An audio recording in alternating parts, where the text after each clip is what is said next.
Guys, if you haven't already, make sure to follow the podcast on Spotify and Apple Podcasts. It helps us more than you could imagine. So yeah, it manifested a lifestyle. Yeah, I would say I would agree that What's it's a one thing. thing that- I like even when we start these shows and like I get excited because we're in the process of building it. I just know it'll bang. Yeah. I'm not really worried about is it going to do well because I feel like it just is going to do well. See, that's different for me. I'm there like, I'm not I hope too this worried. shit fucking bangs. Nah, but I mean, you don't have to worry because it's always going to bang. Are you like a cup half empty kind of guy, or like you a cup half No, I full would kind say of guy? you're optimistic. No, I'm an optimistic guy. I'm definitely optimistic for sure. Yeah. You are. But I'm also very much like a realist. If that makes sense. Cautious. Yeah, like I will err on the side of caution most times. I'm not a massive risk taker, like in terms of things, but but when I do things, I am optimistic about it because I'm so risk averse and I don't take many. That when I do take a certain risk, I'm very confident and I'm optimistic that it will pay off and it will do well, because otherwise I don't think I would have let myself do it in the first place. Yeah, that makes sense. It's like very like logical in a sense. That is a really good way of looking at it. Like I like that. Yeah. That is good. Yeah. So that's the way my brain works, and which is a little bit annoying because like there's certain things that I look back and I'm like, oh, maybe I should just fucking sometimes gambled. sometimes you got to take more of a risk, like, but for sure, it's just one of those things like you do it or you don't. Yeah, exactly. That makes sense why you don't believe in like astrology and like the manifestation kind of stuff too much, because then it's like you need like the facts and like I need to see it. Yeah. You need the numbers on paper, bro. Yeah. Although what's weird is like the manifestation thing in the last 2 years, right? I've been a little bit more on it, not like to the level where I'm like writing down stuff or I'm like saying it out loud or whatever, but I think the things a lot more. And then like the last 2 years have probably been the most successful 2 years of my life, just in terms of like across the board. And I don't know whether, but then I'm thinking, am I just playing like, do you know what confirmation bias is? No, tell me about it. Essentially like you're looking for things to confirm your feelings. So you're always like, let's say I buy a red car, right? Yeah. And now I'm on the road and I start seeing loads of red cars everywhere. And I was like, I swear there didn't used to be all these red cars, but it's because now that I have a red car, I'm looking out for these red cars all the time. Yeah. So you start noticing these things more. Whereas before, I used to think, oh, no one really has red cars. But now that you have one, you can see them all the time. So it's just things that you're more biased to things that like confirm your point of view.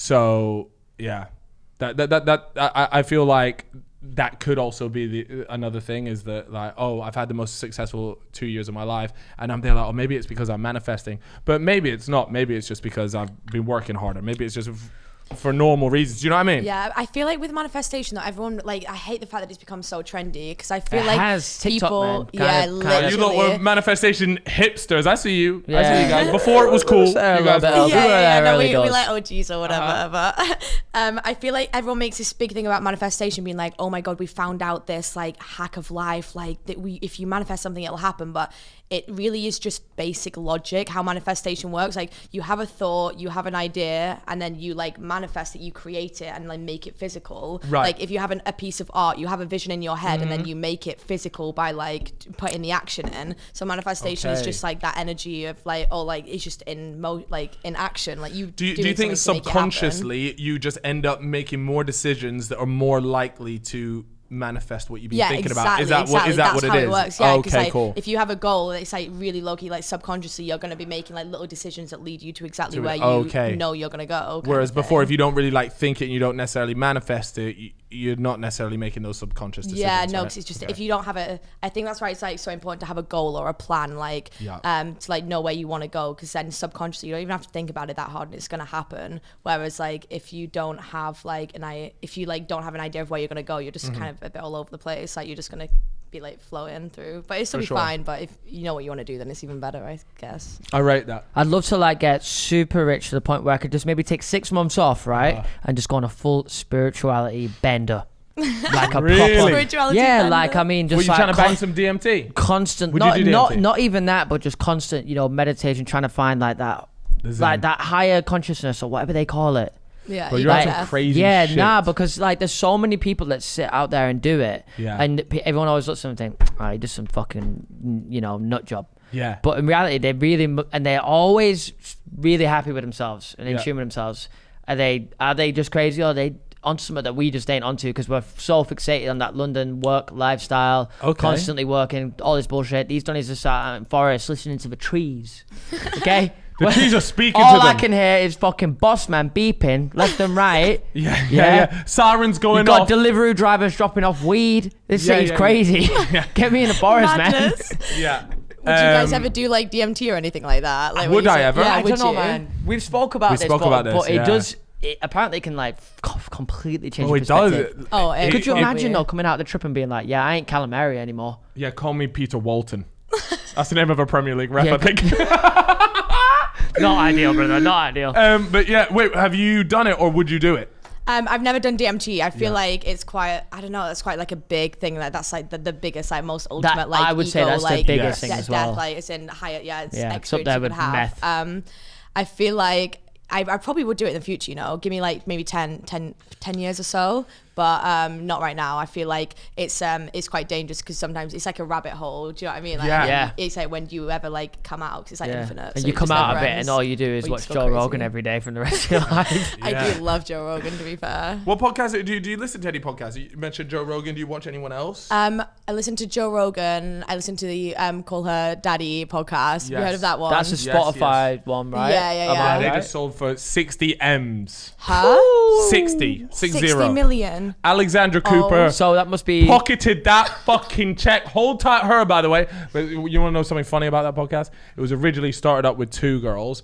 And I listened to a few because a friend of mine actually was there like, oh, you should go and listen to them. They're hilarious. So I put them on and they were really funny. Yeah. And so, yeah, it was originally these 2 girls.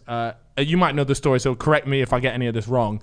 But then what happens is they get into this contract negotiation with Barstool, because that's who they were with, and it turns out like one of the 2 didn't like the offer that was given to him. The other one said, I do like it. And so what they ended up deciding to do was just splitting up. The one girl just left the podcast. Do you know what that initial offer was? No, I don't know what the initial. Well, actually, I do. I think it was like 500 and something K, plus loads of other stuff. But she wasn't happy with it. Anyway, so the girl, her boyfriend told her like, you're worth more than that. You should leave the podcast. So she left the podcast. Oh, right? he's a year later, 2 years later, she sells that podcast for 60 million to Spotify. Oh, I hope she broke up with him. That girl is out of $30 million because she obviously would have got half. So right, let me get this straight. So the girl leaves. Obviously, what happens then? How does the dynamic work? That's like me and you. We're a 2-man podcast. Like, imagine just rocking up on your own and just being like, "Yeah, me guys." and Millie sat here. That's it. Oh, so I guess per rep though, right? Nah, but surely she didn't do a solo podcast sometimes because all that is. No, she does do solo podcasts. Like she just has like I watched one she did with Tana Mojo, and it's just like, but she's so chill and she's so good at convo that she just like. I actually haven't listened. I need to listen. But does she ever do it just by herself? Like no I guest? Think, oh no! Like there's always chatting. a guest. Yeah. Always a guest. Always I need to listen to it. I'm gonna go check that out. Yeah. 60 million though. 60 M's. Oh my god! Spotify podcasts are really like was, the like. Was new she thing, like so when she started that podcast? Was she a YouTuber? Anything? You know, was she popular? Was it doing? No. Must have been doing well. So Barstool to buy it though must have been doing well. I don't know if they bought it. I don't know. They weren't huge, but they were just like. But she's huge now. Yeah, obviously. I feel like she got famous through TikTok most of all because she did an episode talking about like, I think it's called the Gluck Gluck 3000 where she was that's like, where it came from. Yeah. Fuck off. It came from That's her, where bro. it came Yeah. from. Fuck off. That's impressive. I'll give her that. I like that. And then because then even Logan Paul did a podcast then and was like, he like got with her and he was like, I can confirm that it's true. Like she walks a walk and she talks a talk kind of thing. Oh wait, so she gave Logan Paul the Gluck Gluck 3000. Yeah. Recent. That was like recently. She coined the term ages ago, but then she recently gave Logan a first-hand experience of what she was talking about. And Logan went on his podcast that he did with her and was there like, oh yeah, by the way, that is fact. Like she gives the Gluck Gluck 3000. Oh, fucking hell. I love that.